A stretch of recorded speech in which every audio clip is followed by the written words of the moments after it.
So I'm Teixeira, CMB. We're going to be doing some various cookie techniques, finishing practices that you may see on the exam.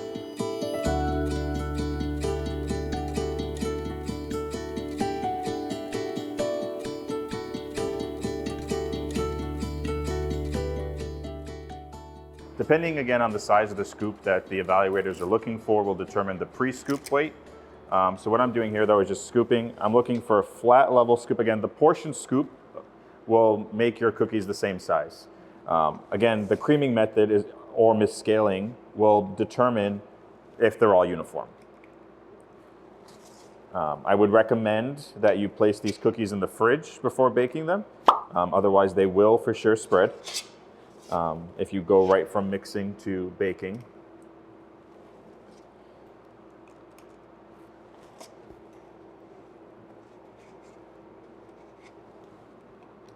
And making sure that we're scraping, making a level scoop. I wouldn't overcrowd the tray either. 12 to 15 max, depending on the size. You don't want the cookies to touch. Obviously, if they touch, they will be evaluated that they're no longer round, that they're more of a square wherever the flat side is. All right, and that is the scooped chocolate chip cookie. All right, so we're gonna do the spritz cookie piping method. So it is the creaming method, and unlike a scoop cookie, where you're just portioning out, this one requires a little bit more accuracy, technical ability, because you are piping it. Now, depending on the final weight that is being requested of you will determine the initial size that you're piping this. Something about the batter, making sure that it's creamed properly. Under or over creaming will result in a very, very stiff dough that has very jagged edges as you pipe. We're gonna go through this and you're gonna see that as we're piping, the correct consistency makes the difference in terms of a proper spritz cookie. So a spritz cookie is basically similar to a shape of a rosette. You're going to start and finish roughly in the same area.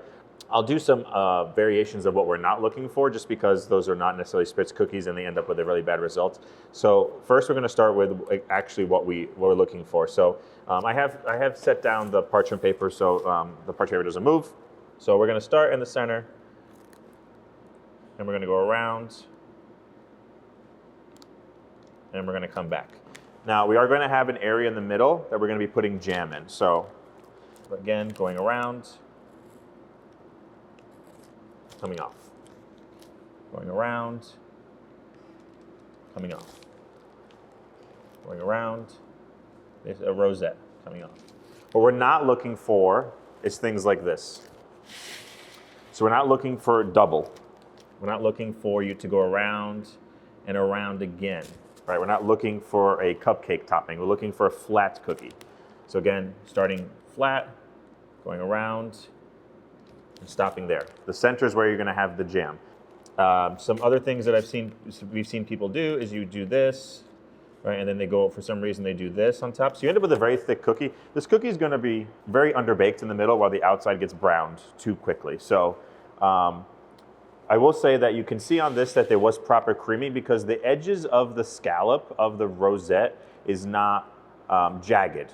A lot of the times we see under creaming and the dough basically is breaking as we're piping. And that's just a sign that it was either under or over creamed, generally under creamed. One thing that is important that I would recommend is that if you are unsure about your piping abilities is to draw the stencil. Basically take a piece of parchment, make the size of the circle you're looking for, use that as your stencil so that all the cookies are the same. Again, trying to keep it flat as possible, trying to keep it level with the sheet tray. Hi, I'm Leanne Adams, and I'm here evaluating chocolate chip cookies, creaming method. We have baked chocolate chip cookies, and the first thing I'm looking at is uniformity. Do they look the same size, same color, same height? How are they on the bottom? How's the bake? For a cookie, this is a lovely bake. If I get over to the pan that has the partial amount of cookies, you're going to notice we're a little bit darker. This is not uncommon when you have less items on the pan, so you have to be careful and bake those a little less. And this guy is one of my favorite things to show with cookies. This is the last cookie we scooped. And I can tell because it has spread significantly. And if you look, I'm kind of greasy. So this guy came from the bottom of the bowl, and the bottom of the bowl is notorious for holding a lot of fat and a lot of sugar from the creaming method and not getting flour incorporated. And that results in a greasy cookie. They spread a lot. They color up a lot because it's got a lot of sugar as its percentage. It didn't get a lot of flour in it. You want to be careful with the very bottom of the bowl and make sure that you're picking that up into the batter and mixing it through. We'll take them and weigh them. That's 120, 113, 117. These were done with a scoop, and depending on how you fill the scoop, you can get some weight variances.